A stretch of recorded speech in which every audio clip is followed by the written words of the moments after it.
ब्रह्मवर्त, ब्रह्मोपदेश, आर्यवर्त, ऐसे नाम जो हैं हम सुनते हैं जब हम हरियाणा की हिस्ट्री के बारे में बात करते हैं। Welcome to sleepy classes and आज हम डिस्कस करने वाले हैं historical sources of Haryana.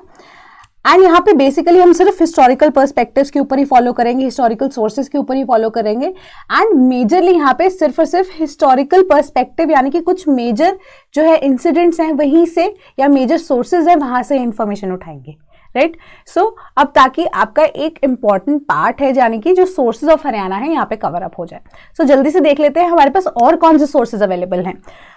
Historical sources तो हैं, उसके अंदर हम बेसिकली यहाँ पे लिटरेरी सोर्सेज को कवर करेंगे। देन आर्कियोलॉजिकल जो सोर्सेज है उसमें हम देखते हैं रिकॉर्ड्स है, कॉइन्स हैं, stamps, monuments, then sculptures and statues, ये सब कवर्ड होते हैं। देन मॉडर्न में हम देखते हैं मेजर हमारे पास क्या बुक्स है, राइट। तो लिटरेरी टेक्स्ट को यहाँ कवर करते हैं। तो आज जो हम पढ़ने वाले हैं उसके अंदर हम क्या क्या कवर करेंगे, that is Vedic literature, Buddhist literature, Jain literature, Mahabharata and later Sanskrit literature, foreign accounts, यहाँ पे हम सब कवर करेंगे, राइट। तो सबसे पहले अगर हम बात करते हैं वैदिक लिटरेचर की, तो मैंने एक शॉर्ट भी बनाया था बट उसको फटाफट से रिवाइंड कर लेते हैं कि जब हम वेदा को पढ़ते हैं, वेदा जो है अब रिटन फॉर्म में तो नहीं था, राइट। ऋषिज को वो भगवान ने बताया, उनके लिए वो श्रुति हो गई, राइट, उन्होंने उसको याद किया। बट जब अब बताने की बारी आई अपने डिसाइपल्स को, सिंस गुरुकुल का टाइम पीरियड होता था, तो उस वक्त वेदास की फर्दर बाइफिकेशन होने लग गई इनटू 4 पॉइंट्स, यानी कि 4 पार्ट्स जब आप बात कर सकते हो। पहला है ब्राह्मण कि आपने उनको याद किया वेदा को, ठीक है। देन संहिता, संहिता क्या कह रही है कि आपको क्या रिचुअल्स प्रैक्टिस करने चाहिए, है ना, कि क्या आपको लॉजिक लगाना चाहिए, यहाँ पे क्या फंडा लगाना चाहिए। देन उसके बाद हम आर्यनाकास की बात करते हैं। आर्यनाकास एक फिलोसॉफिकल मैसेज है जो कि अटैच होता है टू द ब्राह्मणा, राइट। देन उपनिषद की बात करते हैं जिसको हम वेदांत भी बोलते हैं। वो क्या कहता है कि आप अपनी इंटरप्रिटेशन उन वेदास की कैसे देते हैं, वो यहाँ पे बताएगा, राइट। तो अब कोई भी उपनिषद होगा वो किसी ना किसी वेदा से एसोसिएटेड होगा ही होगा। So Vedas all in all are supreme, यहाँ वैदिक टेक्स्ट जो है ऑल इन ऑल सुप्रीम है। तो हमारे पास अगर हम हायरार्की नोटिस करते हैं, oldest of the text available is the Vedas, right. उसके बाद जो है सारे सोर्सेज आए, राइट। सो अब जब हम बात करते हैं विद रिस्पेक्ट टू हरियाणा, तो ब्राह्मणा के पार्ट में ही जब हम देखते हैं तो शतपथ ब्राह्मणा वो बेसिकली एसोसिएटेड था किस चीज से, कि हरियाणा के लोगों का, यानी कि कुछ कुछ मेंशन है यहाँ पे हरियाणा के बारे में भी, जो कि कंडक्ट ऑफ द पीपल बता रहा था ऑफ हरियाणा। अब जब शतपथ ब्राह्मणा की हम बात करते हैं, ये हमारे पास शुक्ल यजुर्वेद के साथ एसोसिएटेड है, राइट। जब हम ब्राह्मणा संहिता, आर्यनाकास और उपनिषद की बात करते हैं, उन चारों का अब क्या होगा, एसोसिएशन किसी एक वेद के साथ तो होगा ही, राइट। सिमिलर तरीके से जो शतपथ ब्राह्मणा है जो कि conduct of the people of Haryana के बारे में बता रहा है, वो शुक्ल यजुर्वेद के साथ एसोसिएटेड है, जो कि एक पार्ट है ऑफ यजुर्वेद, राइट। देन अगर हम बात करते हैं जैमिन्य ब्राह्मणा के बारे में, जो कि अब general life of the people के बारे में बता रहा था हरियाणा के, कहीं पे मेंशन किया गया है इसका, तो अब वो किसके साथ एसोसिएटेड है, कौन से वेदा के साथ एसोसिएटेड है, दैट इज सामवेद,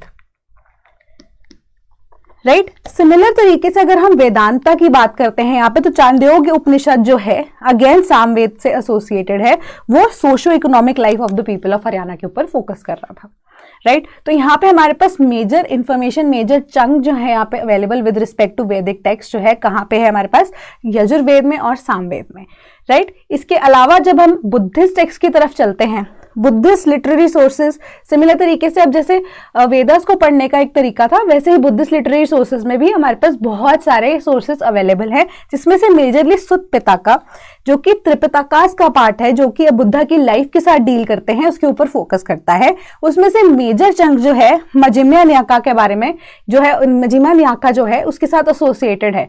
अब मजिम्या न्याका जो अब त्रिपिटकास में बेसिकली सुत्त पिताका का ही एक इंपॉर्टेंट पार्ट है, वो किसके साथ डील कर रहा है, अब एस्थेटिक लाइफ के बारे में, राइट। कि आप अगर मंक बन चुके हैं, रिनाउंस कर चुके हैं वर्ल्ड को, अब आप क्या करेंगे, अपनी एस्थेटिक लाइफ को जिएंगे कैसे, राइट। तो उसी से ही इसकी फर्दर बाइफिकेशन हो जाती है टाइमली, जब आप असेट बन जाते हैं। फॉर एग्जाम्पल अगर आप एक मॉन्क बन जाते हैं तो आपको घर से निकल के अब इधर उधर इर्द गिर्द घूमना ही पड़ता है, तो वहां पे हरियाणा का मेंशन हो रहा है टाइमली बहुत सारी जगहों पे, ठीक है। महानिदान सुत्ता के अंदर मेंशन किया जा रहा है हरियाणा के बारे में। महानिदान सुत्ता क्या कहता है आपको, बेसिकली कि आपको डिजायर्स या वर्ल्डली प्लेजर्स को छोड़ना है, राइट। देन सतपतन जब या सती पतन सुत्ता की जब हम बात करते हैं यहाँ पे कि आपको अपनी मेडिटेशन टेक्निक्स, सिंस दुनिया को छोड़ रहे हैं, आप इधर उधर घूम रहे हैं, बट आपको भगवान के साथ सिंस कनेक्ट हो रहा है, तो आप क्या करेंगे, मेडिटेशन प्रैक्टिस कैसे करेंगे, उस टाइम पे यहाँ पे हरियाणा का मेंशन हो रहा है। देन मगंधे सुता, यहाँ पे मैं आपकी इंफॉर्मेशन के बारे में आपको बता रही हूँ सिंस आपको हो सकता है इंटरेस्ट हो, राइट। मगंधे सुता क्या कहता है यहाँ पे, अगेन यहाँ पे आपसे आपके डिजायर्स के बारे में बात करता है, एंड डिजायर्स यहाँ पे सेक्सुअल डिजायर्स के बारे में। देन अब अनंजस्प्य सुता की जब हम बात करते हैं, अगेन ये मेडिटेशन के साथ ही डील करता है। तो ऑल इन ऑल अगर हम देखें तो ये असेटिक लाइफ कैसे आपको जीनी है उसके ऊपर यहाँ पे फोकस करता है। तो यहाँ पे हरियाणा का वर्णन आया। ऑल टुगेदर अगर हम देखें, इसको कंपाइल किया, या आप कह सकते हो मजम्य निकाया को, या आप कह सकते हो कि जो त्रिपिटकास है उसको एक बेटर तरीके से कंपाइल किया गया कहाँ पे, या एक जो बुक उसको कंपाइल करने के लिए लिखी गई थी, दैट वाज पपंच सुदनी, राइट। अब आप उसको कैसे प्रोनाउंस करेंगे, that depends on you, right. इसके बाद हम दीघ निकाया के बारे में बात करते हैं। सुत्त पिताका में ही दीघ निकाया जो उसका पार्ट है, सुत्त पिताका के साथ दीघ निकाया जो है अब डील करता है विद रिस्पेक्ट टू मॉरल्स, कि एक असेटिक इंसान को कौन से या किस तरह के मॉरल्स को फॉलो करना है, राइट। सिमिलर तरीके से वहां पे भी मेंशन किया गया हरियाणा के बारे में। देन दिव्यदान की बात करते हैं। दिव्यदान जो बेसिकली यहाँ पे कहा जाता है, बुद्धिज्म में कॉन्सेप्ट आता है पास्ट लाइफ्स का, राइट। हम बिलीव करते हैं बुद्धिज्म में भी ये चीज होती है, राइट। तो कि जब कोई अपनी मेडिटेशन की इतनी हाईएस्ट स्टेट पे पहुंच जाता है तो उसी तरीके से उसे अपनी पास्ट लाइफ के बारे में पता लगता है, अभी प्रेजेंट लाइफ के बारे में तो ऑलरेडी पता होता है, तो उन कर्मास से आप अपने आप को कैसे फ्री करते हैं, एंड फाइनली आप एक तरह से एक फाइनल स्टेज पे पहुंच जाते हैं अपने मेडिटेशन के, या आप कह सकते हो एक हायर स्टेट ऑफ मेडिटेशन पे पहुंच जाते हो। तो उसी तरीके से अब यही मेंशन जो है with respect to the meditation, क्योंकि सिंस अब बुद्धा जो है वो अपनी लाइफ में काफी बार हरियाणा में घूमे, इसका भी मेंशन किया गया है, राइट। तो एक बेसिक यहाँ पे आइडिया यही है कि रोहतक एंड अग्रोहा दोनों का ही मेंशन किया गया है विद रिस्पेक्ट टू दिव्यवदन, राइट।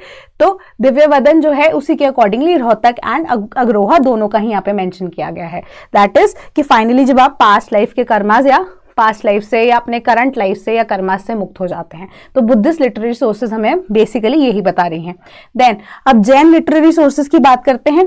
तो social, religious and cultural lifes के बारे में यहाँ पे हमारे पास क्या है, अब इसको ब्रेक डाउन करके देखते हैं। परिशिष्टा पर्वन, ठीक है, मैं तो ऐसे करती हूँ, परिशिष्टा पर्वन, देन भद्रबाहु, देन भद्रबाहु चरित, ठीक है, देन कथाकोश यहाँ पे मेंशन करती है कि social, religious and cultural life लोगों की कैसी थी। अगेन यहाँ पे अग्रोहा का मेंशन अगेन हो रहा है, बुद्धिज्म में भी मेंशन था, जैनिज्म में भी अग्रोहा जो है एक मेजर सेंटर रहा, ठीक है, जैनिज्म के लिए मेजर सेंटर, एंड जो जैन स्कॉलर लोहाचार्य थे वो यहीं रहते थे। महाराजा अग्रसेन जो है ही ऑल्सो बिलोंग टू अग्रोहा। तो एक इंपॉर्टेंट पार्ट यहाँ पे प्रीलिम्स के पॉइंट ऑफ व्यू से अगर हम देखें तो पूछा जा सकता है। रोहतक को लेके बेसिकली बहुत सारे फ्रीक्वेंट मेंशंस जो हैं अगेन जैनिज्म में भी किए गए हैं, बट आगे आने वाले टाइम में देखते हैं कि महाभारत से भी रिलेटेड यहाँ पे questions with respect to Rohtak भी पूछे जा सकते हैं, पूछे भी गए हैं। सो सिमिलर तरीके से आप इसको याद करना है। देन अब यहाँ पे हमारे पास आता है लेटर संस्कृत टेक्स्ट या महाभारत के टाइम पे, राइट। तो महाभारत के टाइम पे अब अरण्यका पर्व के बारे में या अरण्यका पर्व में यहाँ पे इसको मेंशन किया गया है। अगेन अरण्यका पर्व जो है वो रिलेट करता है विद रिस्पेक्ट टू के जब हम बोलते हैं कि वनवास दिया जाता है, राइट। तो वनवास के टाइम पे यहाँ पे मेंशन किया गया हरियाणा का विद रिस्पेक्ट टू महाभारत। तो ओरिजिनली माना जाता है महाभारत लिखी हरियाणा में गई थी, राइट। सो उसी तरीके से यहाँ पे मेंशन किया गया। देन नकुल दिग्विजयम, सॉरी, तो दिग्विजयम जो है अब नकुल के साथ ही बेसिकली यहाँ पे जो है 5 पांडव थे, उनमें से एक नकुल थे, उनकी लाइफ स्टोरी के ऊपर है। सो वहां पे अगेन मेंशन है ऑफ हरियाणा। देन पुराण की बात करते हैं, राइट। महाभारत के बाद ही पुराण लिखे गए, तो उसमें से वमन पुराण जो है वो डील करती है विद रिस्पेक्ट टू यहाँ पे Haryana. So it is another story, right. तो उसमें भी अब हरियाणा का मेंशन किया गया था। तो अदर सोर्सेज जो हैं हमारे पास given with respect to literary sources जो कि हिस्टोरिकल इन नेचर मान के चलते हैं, दैट इज अष्टध्यायी जो पनीनी ने लिखी, इसको भी आप स्टार मार्क कर सकते हैं, पूछे जा सकते हैं पेपर में। 2 बहुत सिंपल है, नहीं पूछा जाता, but still match the following में आ सकता है। देन महाभाष्य पतंजलि ने जो लिखी, वहां पे हरियाणा का मेंशन है। देन हर्षा चरित्र की बात करते हैं, बाण भट्ट ने लिखी। देन राजा तरंगिणी अब कलहन ने ठीक है, लिखिए। अब आपके लिए क्वेश्चन है कलहन का एक और क्या नाम है, वो आप कमेंट बॉक्स में मुझे बताएंगे। देन फॉरेन अकाउंट्स की बात करते हैं। फॉरेन अकाउंट्स में बेसिकली यहाँ पे आर्यन, फाहेन, ह्यूनसैंग, ये 3 ही इंपॉर्टेंट मेंबर्स हैं जिनके हमारे पास फॉरेन अकाउंट्स है, जो कि इंडिया आए टाइम टू टाइम। उन्होंने, अब आर्यन की बात करते हैं तो ये ग्रीक थे, राइट, इनकी नेशनैलिटी बतानी जरूरी है, राइट। तो अब टाइमली उन्होंने क्या किया, अपने अकाउंट्स, यानी कि अपने टाइम पे इंडिया में जब वो रहे या हरियाणा में जब रहे, उन्होंने उसके बारे में क्या क्या एक्सप्लेन किया। ये एक मेजर सोर्स है, हिस्टोरिकल सोर्स है with respect to Haryana. So historical source यहाँ पे आपका कंप्लीट हो जाता है। तो मैं बताऊंगी आपको हरियाणा का कोर्स, जहाँ पे हम ऐसी ही इन्फॉर्मेशन जो है डिस्कस कर रहे हैं आपके साथ। तो यहाँ पे आपको टॉपिक वाइज लेक्चर्स दिए जा रहे हैं एंड रेलेवेंट पीवाईक्यू डिस्कशन हो रही है आपके साथ, प्रीलिम्स की भी, मेंस की भी, हरियाणा स्पेसिफिक करंट अफेयर्स भी प्रोवाइड किए जा रहे हैं, नॉर्मल करंट अफेयर्स भी जनवरी 2023 ऑनवर्ड्स आपको प्रोवाइड किए जा रहे हैं। प्रैक्टिस एमसीक्यूज दिए जाते हैं कोई भी टॉपिक कंप्लीशन के बाद, प्री के लिए भी, मेंस के लिए भी। Subject wise current affairs general मैंने आपको बता दिया, एक सेपरेट टेलीग्राम ग्रुप में भी आपको ऐड किया जाता है इन केस अगर आप एनरोल करते हैं इस ग्रुप में। 9999 का ये कोर्स है। So I hope to see you on the other side. Thank you so much.